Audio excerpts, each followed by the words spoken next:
የሚለው ነገር ይልቅ ኑሮ ይበቃኛል በል እግዚአብሔርን ከመምሰል የበለጠ ትርፋማነት የለም ያለው ቅዱስ ጳውሎስ። በቃ ኑሮ ይበቃኛል በል እግዚአብሔርን ከመምሰል የበለጠ ትርፋማነት ነገር የለም ያለው ቅዱስ ጳውሎስ። እግዚአብሔርን ከመምሰል የበለጠ እግዚአብሔርን ከመምሰል የበለጠ እሱም መምሰል ይሄ ትርፍ ነው። ነገር ግን በኑሯችን ደስተኞች ማንሆን፣ በኑሯችን እረፍት የማይሰማ ያለ ነገር ይበቃኛል የሚለውን ነገር የማንፈልግ ሰዎች ሌላ አንዳንድ ጊዜ እኮ ማሰብ ከሚገባ ነገር በላይ በማሰባችን እኮ ነው ራሳችን አሳልፈን ለጭንቀት የምንሰጠው።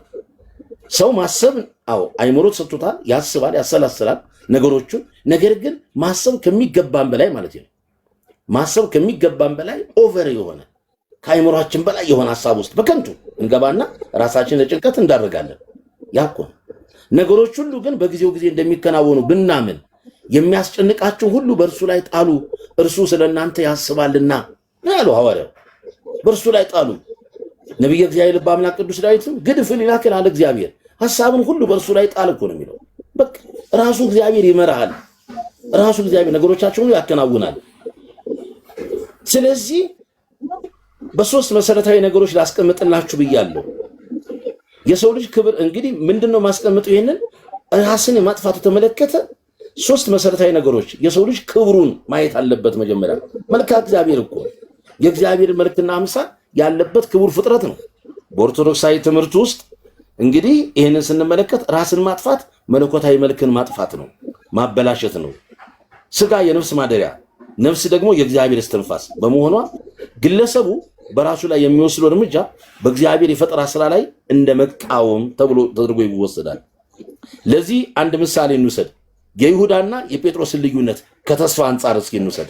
ዳዊት እንዳነሳው ከተስፋ አንጻር ይሁዳንና ጴጥሮስን ውሰድ። ራስን ማጥፋትን ስታስተምር የሁለቱን ሐዋርያት ነው ታሪክ አድርጋ የምታስቀምጠው ቅድስት ቤተክርስቲያን። ይሁዳ ክርስቶስን አሳልፎ ሸጠ።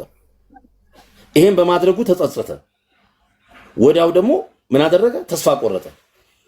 ንስሐውን ወደ እግዚአብሔር ከማቅረብ ይልቅ ራሱን ወደ መስቀል ነው ያወጣው፣ ወደ ስቅላት ራሱን ሰቀለ። ቤተክርስቲያን የምትኮንነው ድርጊቱን ብቻ ሳይሆን ተስፋ መቆረጡን ጭምር ነው። ማንም ሰው በተለያየ መንገድ ሊያዝ ይችላል። በተለያየ መንገድ ጭንቀት ውስጥ ሊገባ ይችላል። ከዚህ ጭንቀት ውስጥ ግን የሚያወጣው አምላክ እንዳለ መረዳት ነው።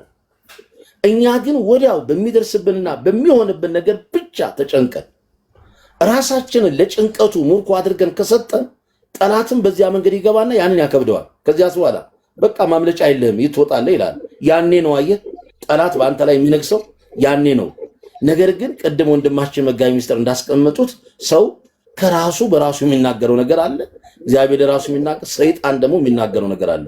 ሰይጣን በእኛ ውስጥ ገብቶ የሚናገረው እኛ ቦታ ስንሰጠው ብቻ ነው፣ ቀዳዳ ስናበጅለት ብቻ ነው። የለም ከዚህ በኋላ ማኔ ምን አለኝ። ልክ ይሄ አይነት አስተሳሰብ ሲመጣ ወዲያው ይገባል። ቅድም ያልነው እኮ ነው ቅዱስ ጴጥሮስ ሊወጣችሁ እንደተዘጋጀ አንበሳ በዙሪያችሁ እያደባ ነው ያለው ካለው እኮ ሰይጣን የኛን ደካማነት ነው እየፈለገ ያለው። በየትኛው ደካማ ጎን ዊክነስ ፓርቱ የቱ ጋር ነው ያለው? በዚያ ፓርት ገብቼ እገሌ ልጣለው እኮ ነው የሚለው ሰይጣን።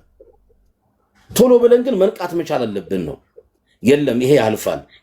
ይሄን ደግሞ ለማድረግ ምን ያስፈልገናል? ምክር ነው። ትልቁ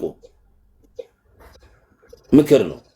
ለምሳሌ አሁን የይሁዳን አንስቻለሁ። ወደ ጴጥሮስ ሲመጣ ጌታውን ካደ ቅዱስ ጴጥሮስ 3 ጊዜ ነው ካደው። እንደው ያው ትንቢት ነግሮበታል 3 ጊዜ። ያውም ያቺ ገረዲቷ የሊቀ ካህናቱ ገረድ 3 ጊዜ ጠየቀችው፣ 3 ጊዜ ካደ። እንደውም የምትዩን ሰው ፈጽሞ አላውቀውም ብሎ ነው በመሐላ ያጸናው። ነገር ግን ይሄን በማድረጉ ምን አደረገ ይላል? ተጸጸተ። ይሁዳስ ጌታን አሳልፎ መሸጡ ተጸጽቷል። ነገር ግን ተስፋ ነው የቆረጠው ከዚህ በኋላ አልድንም የሚል። ጴጥሮስ ግን ምን አደረገ? ጌታውን ካደ። በዚህ ስራው ተጸጸተ። ነገር ግን ተስፋ አልቆረጠም። ልዩነቱ ይሄ ነው። ምን አደረገ ይላል? መራራ ልቅሶን አልቅሶ ወደ ጌታው ተመለሰ። እንባውን እንግዲህ 30 ጊዜ 3 ብናመጣው 90 ጊዜ አልቅሶ ማለት ነው። ቤተክርስቲያን የምታስተምረው ከኃጢአት ሁሉ የሚበልጥ ተስፋ መቆረጥ ነው። ተስፋ የቆረጠ ሰው የእግዚአብሔርን ይቅርታ የመጠየቅ እድሉን ራሱ ነው የዘጋው። አንድ ሰው ተስፋ ከቆረጠ የይቅርታ ባለቤት፣ የምህረት ባለቤት፣ ምንድነው የሚለው ራሱ እግዚአብሔር? ኑ እናንተ ደካሞች ሸክማችሁ የከበደ ወደ እኔ ኑ እኔም አሳርፋችኋለሁ። የእግዚአብሔር እኮ ታላቅነት የሚገለጸው ሁላችንም በበደልና በኃጢአት በመተላለፍ ህይወት ውስጥ ሆነን በፊቱ እንቆማለን። ነውራችንን፣ በደላችንን፣ መተላለፋችንን በክብሩ ሸፍኖ በምህረት ቃኝቶ ይመልሰናል። ይሄ ድንቅ እኮ ነው። ይሄ ቸር አምላክ ነው። ይሄ አምላክ አለኝ በውስጤ ካልኩኝ ሰው ነኝ፣ እበድላለሁ፣ አጠፋለሁ። ልክ ነው እኮ ቅድም እንደተባለው እስመ አንተ ተአምር ድካሞ ለሰብ። ለዚህ እኮ ነው በጸሎት ሁል ጊዜ ይችን ጸሎት ሁሌ በቅዳሴ ላይ ሰምታችኋት ከሆነ በንስሐ ጸሎት ላይ የሰውን ደካማነቱን አንተ ምን ታውቃለህና። ይሄ ሁሌ የንስሐ ጸሎት ነው። እስመ አንተ ተአምር ድካሞ ለሰብ፣ የሰውን ደካማነቱን አንተ ታውቃለህ። ሰው በራሱ ደካማ ነው። ከራሳችን አንዳች ነገር የለንም። ደካሞች ነን ወገኖቼ። በእኛ ድካም ውስጥ ነው እግዚአብሔር ብርታቱን እንዲያደርግ የምንፈልገው። ስለዚህ እንድንበረታ መጸለይ ያስፈልጋል። እንድንበረታ በመንፈሳዊ ህይወታችን መጠንከር ያስፈልጋል። እንድንበረታ ራሳችን ለእግዚአብሔር አሳልፈን መስጠት አለብን። በደል አለ፣ ጥፋት አለ፣ መተላለፍ አለ። ይሄን አስበን ግን በተስፋ አምላኬ ይምረኛል፣ ይቅርልኛል። ለዚህ እኮ ነው መተላለፋችሁንና በደላችሁን ያለው ስለ እኔ ሲል የምደመስስ እኔ ነኝ፣ ኃጢአታችሁን አላስብም፣ ኑና አሳስቡኝ ያለው እግዚአብሔር ለዚህ ነው። ስለዚህ እናጠፋለን፣ እንበድላለን። ባጠፋኑ ጥፋት ግን ምህረት እንደሌለን ይቅርታ እንደሌለን አድርገን እንዳንመለከት።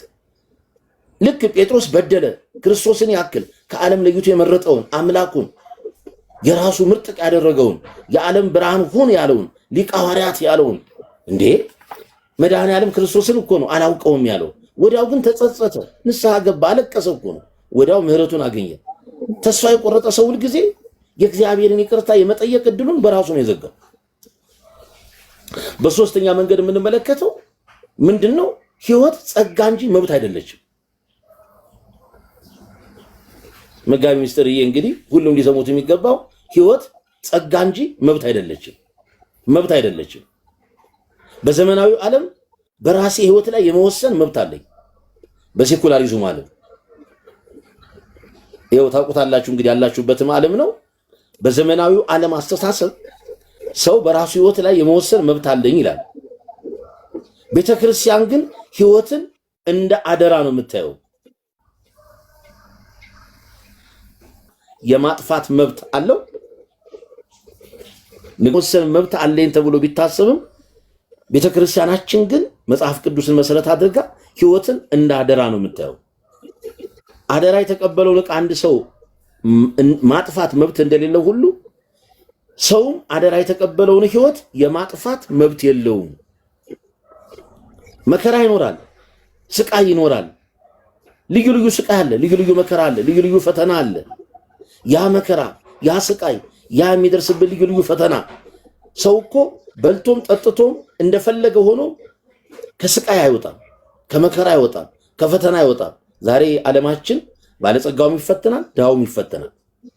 ባለጸጋውም ይጨነቃል፣ ድሃውም ይጨነቃል፣ ያለውም የሌለውም።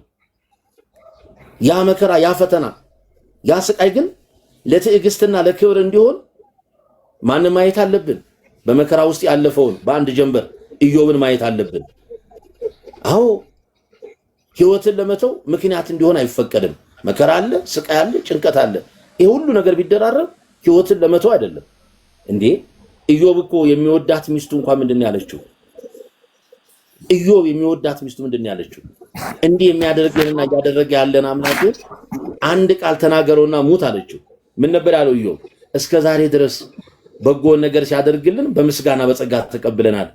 ታዲያ ይሄንንስ ታዲያ ፈተና ለምን በጸጋ መቀበል አቃተሽ ነው ያላት። ሰናይ ተሰነ ወደ እግዚአብሔር እኪት ወሰን ይተገሱኑ ወደ እግዚአብሔር እኮ ነው ያላት። መልካሙን ነገር ስንቀበል በእግዚአብሔር ደስ ይያለሽ። ለዚህ ነው እኛ ሁል ጊዜ ሲደረግልን ብቻ አይደለም እልል ማለት።